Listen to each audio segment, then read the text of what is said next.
నమస్కారం. నేను ఈరోజు మరొక వీడియో చేయదలుచుకున్నాను. ఆ వీడియో యొక్క సారాంశం 2013 ఖమ్మం జిల్లా వైద్య ఆరోగ్య శాఖలో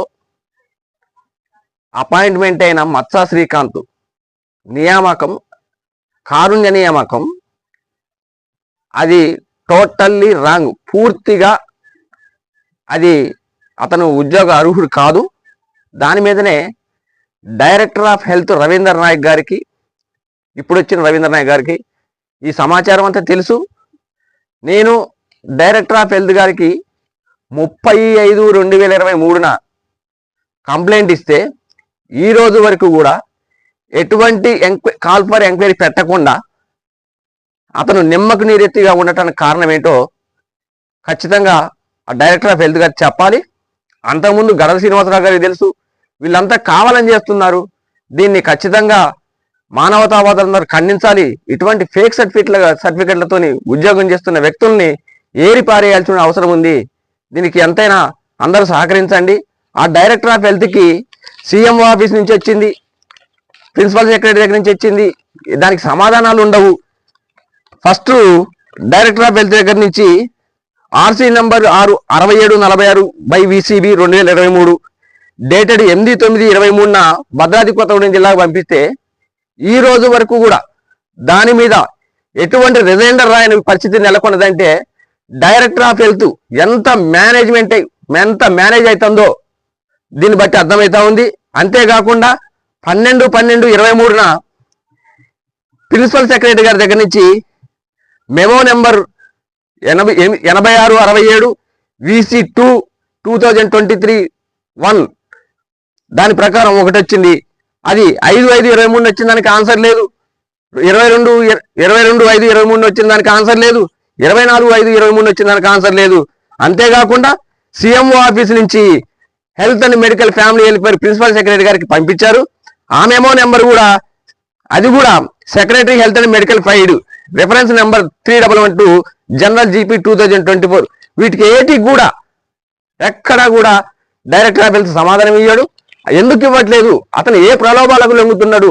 ఎందుకు అతని మీద నిమ్మకు నీరెత్తినట్లుంటాడు? ఈ డైరెక్టర్ ఆఫ్ హెల్త్ దేనికి భయపడతాడు? ఎందుకు అనేది ఎటువంటి ప్రెజర్ ఉంది? అతను మంత్రులతో ఉన్నదా?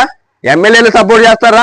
మరి ఇటువంటి అక్రమకారు నియామకాలు పొందిన వ్యక్తులకి ఈ విధమైన ఇది చేయడం మీద సపోర్ట్ చేయడం మీద నాకు అర్థం కావట్లేదు. అంతేకాకుండా అతని మీద తక్షణం చర్యలు తీసుకునేంత వరకు కూడా విశ్రమించేది లేదు, ఊరుకునేది లేదు. అవసరమైతే వీళ్ళ రాష్ట్ర అత్యున్నత న్యాయస్థానానికి, తెలంగాణ లోకాయుక్తకి ఖచ్చితంగా వీళ్ళని గుంజకపోతాను. ఆడ న్యాయం జరిగేంత వరకు వీళ్ళని విడిచిపెట్టను. ఖచ్చితంగా దీని మీద న్యాయం జరగాల్సిందే, దీని మీద చర్యలు తీసుకోవాల్సిందే అని నేను డైరెక్టర్ ఆఫ్ హెల్త్ని డిమాండ్ చేస్తా ఉన్నా. ఇదే డైరెక్టర్ ఆఫ్ హెల్త్ అంటాడు, నువ్వు నేను కలిసి ఇద్దరం బాగు చేయలేము దేశాన్ని అంటే డైరెక్టర్ ఆఫ్ హెల్త్ మాట్లాడుతున్న మాటలేందో నాకైతే అర్థం కావట్లేదు. అంతేకాకుండా మరి ఒక డైరెక్టర్ ఆఫ్ హెల్త్ హోదాలో ఉండి ఆయన పోయి నువ్వు అక్కడ అపాలీ చెప్పుకో, నీకు ఉద్యోగం ఇస్తారు అని చెప్పేసి అంటే అది ఎంత దుర్మార్గమైన మాటలో నాకు అర్థమవుతా ఉన్నాయి. అసలు డైరెక్టర్ ఆఫ్ హెల్త్ ఆ మాటలు చెప్పే స్థాయేనా? అంతేనా? అది చెప్పాల్సిన వ్యక్తిత్వం ఏనాయింది? చెప్పాల్సిన హోదానేనాయింది? ఏదన్నా కంప్లైంట్ వచ్చిందంటే దాని మీద ఖచ్చితంగా కాల్ ఫర్ ఎంక్వైరీ రాయాలి.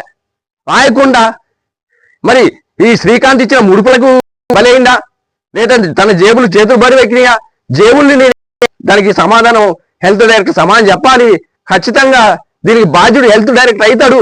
నువ్వు హెల్త్ డైరెక్టర్ ఒక మాట్లాడు, నా దగ్గర రిక్రూట్ కాలేదు, ఖమ్మంలో జిల్లా బాడీ అపాయింట్మెంట్ చేసింది అంటాడు.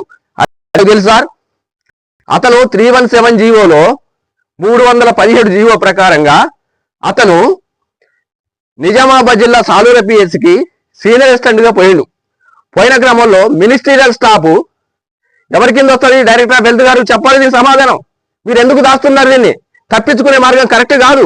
మీరు దయచేసి దీని చర్యలు తీసుకోండి. ఆ మత్సా శ్రీకాంత్ అనే వ్యక్తి ఖచ్చితంగా మీ అండర్లోనే ఉంటాడు. మీరే చర్యలు తీసుకోవాల్సింది. మీరు చర్యలు తీసుకోకపోతే మాత్రం దీనికి సమంజసంగా ఉండదు. ఇది ఖచ్చితంగా దీన్ని మంత్రుల దగ్గరికి, ముఖ్యమంత్రి దగ్గరికి, అవసరమైతే హైకోర్టు జడ్జికి కూడా నేను ఉత్తరం రాయటం జరుగుతుంది. ఖచ్చితంగా దీన్ని వదిలిపెట్టే ప్రసక్తి లేదు. దీన్ని న్యాయం జరిగేంత వరకు పోరాడుతూనే ఉంటా. మీరు న్యాయం జరగాల్సిందే. మీరు ఖచ్చితంగా దీన్ని వదిలిపెట్టొద్దు.